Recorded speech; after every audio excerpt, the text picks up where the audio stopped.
Hey, this is Ash from All Things Dentistry, and I want to congratulate you on your purchase of your new NanoPix Sensor and software from Eighteenth. This software is packed full of incredible functionality, and you will not be disappointed. Walk with me as I show you some simple tips on how to use the software efficiently in your practice. Okay, let's get started with installing the software. After connecting the USB key, you can go ahead and click the installation application. You know, this program is super small, and honestly, it's as simple as 1, 2, 3 to install it by yourself. You know, the installation takes only about 3 minutes, and then we're ready to rock. All right, and now we're done. Okay, so here we are. We're into the software. You made it. It's such a great, simple, effective software to use. So let's just go ahead. I want to walk you through a couple things. Under File, this is how we close the software. Under Tools, this is how we set the environment. And under Help, there's a number of things. I really want to point out, check for update. It's free to all users. You know, new functions and new features are added by Eighteenth from time to time, and the user only needs to connect to the internet to update the software, and it's always free. And then, so once the upgrade is completed, all you have to do is close the software. You can see we're already updated. Close the software and open again. You know, I really love this feature because no other software I've used actually offers this. And if they do it, they'll usually do it once, and then the rest of the updates are actually fairly expensive. So let's go ahead and take a look at setting up our settings. There's a few things in here we can take a look at. You know, you can set your language, clinic information. You can see there's my information. Under Patient, we can also do chart numbering. You can set up how you want the patient to be named. Under Acquisition, you can set up specific for your X-ray unit. So for me, I needed to set it to AC, and we have the threshold set for 100 micrograys. In the viewer, there's a whole bunch of different tools that you can use. So you got your magnifier, and you can really adjust and really customize the way that you want your software to run for you. And then under a report, you can really customize the way we want to use this. The next item we're going to look at is the patient screen. Now, this is truly the software's home screen. And you know that you're in the patient screen by looking at the patient tab at the top of the window. We can create a new patient by clicking here and enter the patient details as necessary. All right, so let's take a look at my case. Yeah, I have a root canal. You know, I love the ability to use the recently acquired button to quickly search for any x-rays that have been taken within the past 3 days. But you can also be more specific and enter the patient's name into the search bar. And there we are, my root canal. So from here you can see all the images that have been taken, all my secrets. There's my chart number. So if you want to know some details about the patient, you can just click Show Detail. But if some of those things have changed, like their phone number, what you can do is just click on Edit Patient and adjust their phone number, their email, and any other things that you need to change. Now, if you double click on the thumbnail in the screen as you see it, it's going to open the image into the viewer where you can manipulate the image. If you right click on one of those images, there's a number of tasks that you can complete as well.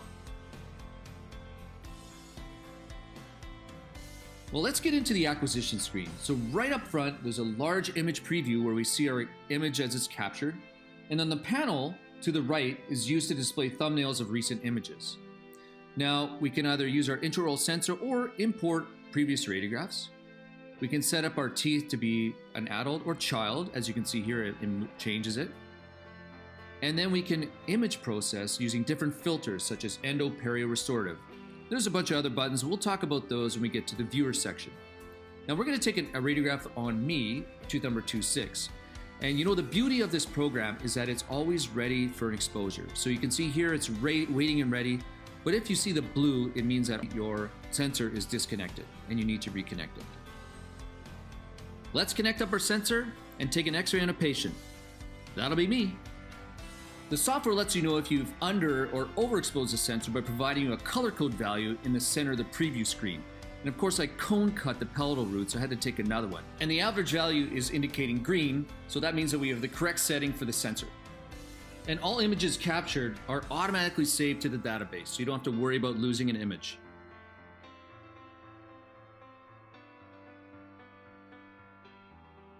Okay, so now we've acquired our image, let's use the viewer to manipulate it and also take a look at the image much more closely. So I've got it set for 2x1, but you can totally change it to however images you want. We'll set it to 1 by 1. Now let's take a look at the different filters. Endo, but then there's a perio, and we have a restorative filter. I'm going to set that back to endo. Now I haven't really gotten used to using the smart contrast, but I can tell you the smart sharpen, I love it. As you press it, it increases the sharpness of the image. And for you Facebook posters, you can use your inverse as well to post on Facebook. I'm just kidding. So some of the colorized options are available there, and of course using the brightness and contrast allows you to manipulate the different densities in the image. So I'm going to set that back to normal. So let's take a look above the image of some of the tools that are available. So we can rotate the image, we can flip it vertically and horizontally, we can pan the image around, and I'm going to use another image just to compare. So I double click on the window on the right, and then I double click on one of the thumbnails, and boom, up comes the image. So there's a zoom button, but honestly I just use a 2-finger zoom on my trackpad. I'm going to reset that with the little reset button. You can measure, you can check angles. Look at this MV canal. We're going to check the angle there. I'm going to reset, remove those overlays. And I forgot to mention, if you double click on the image, it blows it up to full screen. So if you're talking with your patient, it's really easy to get to a full screen.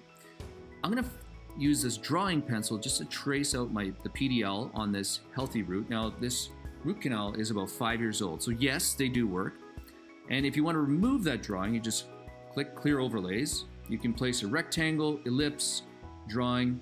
And one of the other tools you can use is just placing notes. So place a memo onto the image just to place some notes. I'm going to put in, we're going to follow up in 6 months. So we can clear that off or leave it. We can take an image and send that JPEG, email it or save it. And then finally we can place a grid. Now, don't forget, any of the images in the panel on the right, you can double click and up they come. In the report screen, we can create reports and automatically import our radiographs into that document. There are 3 different templates to choose from, and I can customize the reports according to my needs. Okay, so let's take a look at some of the functions. This is template A. It has an image on top and a text box below.